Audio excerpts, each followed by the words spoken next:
Hello, I'm Isaac with Zimmer Kubota. Today I want to talk to you about the Grand L60 series tractors. So if you're looking at different model tractors, especially in that 25 to 40 horsepower range, there are a lot of tractors. Even within the Kubota, there's a plethora of models.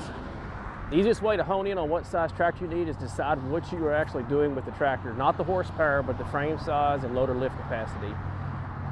So if we're going to be lifting 4x5 round bales and doing dirt work and other mowing tasks, definitely want to look at the L3560.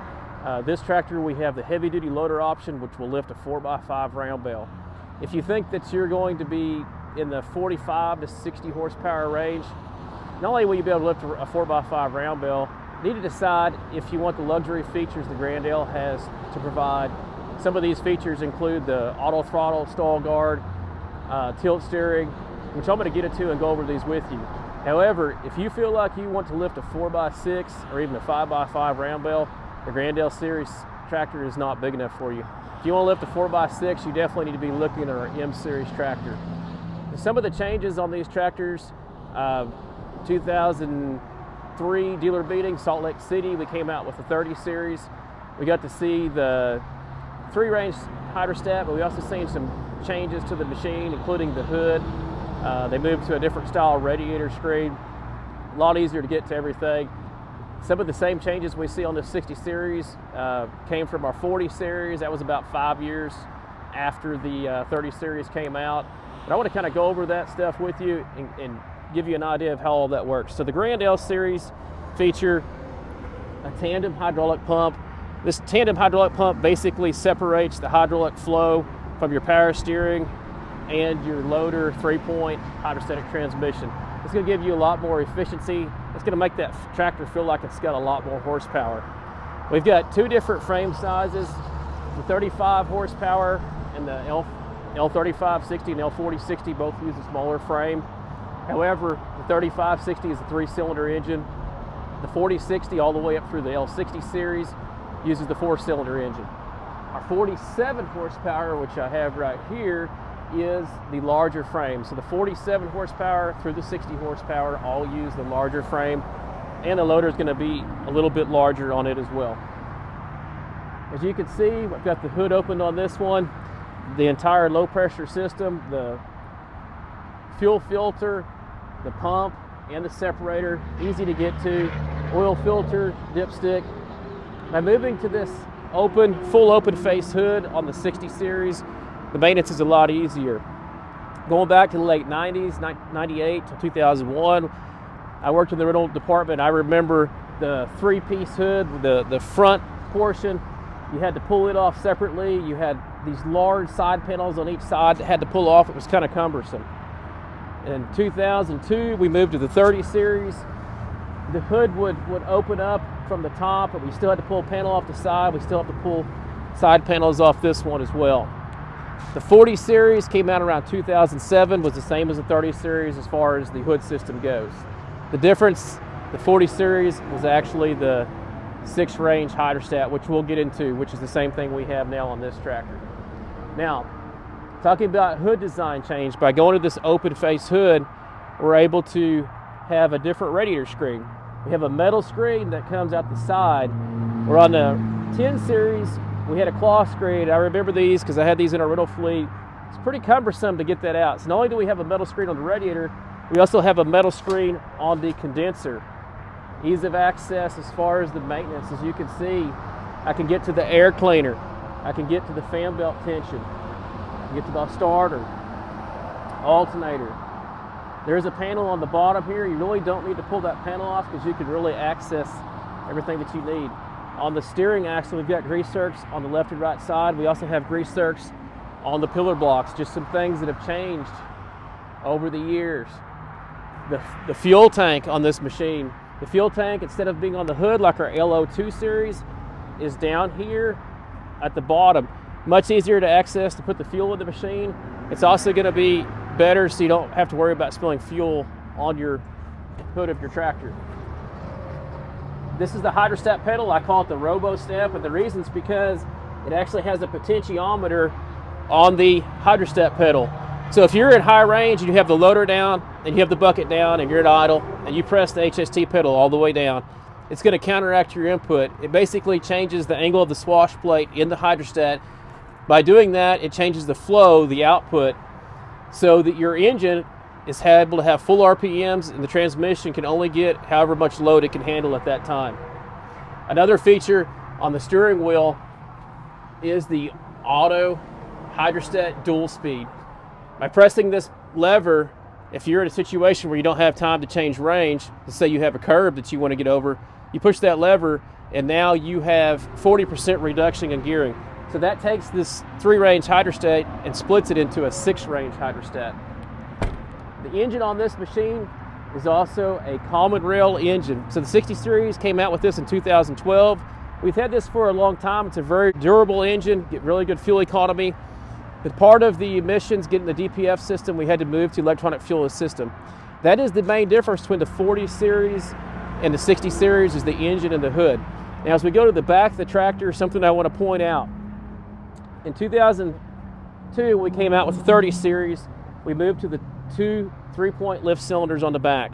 Those 3-point lift cylinders were not quite heavy enough. We had some of them brake lift rods. So when we came out with the 40 series in 2007, we put beefier rods on the 3-point. That same system carried over to the 60 series as well. Telescopic stabilizers, extendable lower lengths, standard feature on the cabs. We do have the limited edition open station.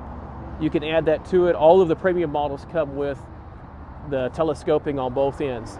This is actually a premium model, so as you can see, it's got the rear view mirrors on it. There's a couple other features we'll talk about inside. As you look at the cab, it's a very spacious cab.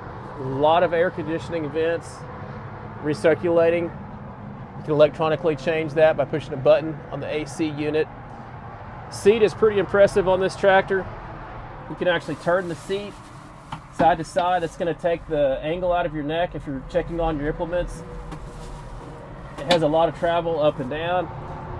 You can also get the air ride suspension kit for about $900. You could get that on either the open station or the cab model. One of the big differences between the L02 series and the Grand L series tractors is the Intelli panel, which we'll get into here in a second, and some of the luxury features, for example, the steering wheel tilt. All the Grand L series, 30, 40, 60 series, all have the tilt steering wheel, which is a very nice feature. As you can see, there is not a clutch pedal. The clutch, this tractor does have a clutch, but not a clutch pedal. The brakes are on the left side. Hydrostat is on the right side. You can separate the forward and reverse on the Grand L series, which is another big benefit. Now that we're back in the seat, I want to show you some of the features. So on this tractor, you can see this hydrostat dual speed lever. This is the one we were talking about earlier. Gives you 40% reduction in gearing. We'll go on the Intelli panel here in a second. We'll go over that. This tractor does feature cruise control, electronic cruise control in the premium models. The limited edition models does not have this button. You can add it to it. The computer already has the software to run it. It's about an $80 part. So if you buy one from your dealer, I would recommend considering adding that small part so you're going to have that cruise control. I'm going to turn the key on, turn the air conditioner down a little bit. So you can see on this tractor I have the stall guard turned on, the auto throttle advance, and the auto hydrostat dual speed. You can change these settings by holding down the display mode button. By holding this down, if you want to go into the HST modes, hold the button down for 3 seconds.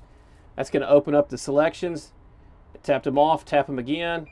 There's really not any reason to turn the auto HDS off. And the reason is because whenever you go and you push the HSD button down, you're manually overriding it. When it's flashing, you're manually overriding it. So if you're pulling something heavy and make a chain harrow and you want to have maximum torque, just push that lever down. If you pull it up to the rabbit, it's going to automatically decide which speed the system can handle. So there's really not any reason to turn that portion off. If I were to go over to HST response speed, just tap it, hold it down for 3 seconds, and you can adjust your response speed. If you're running a mower, you may want to take the whiplash out, put it on slower if you're in an open field.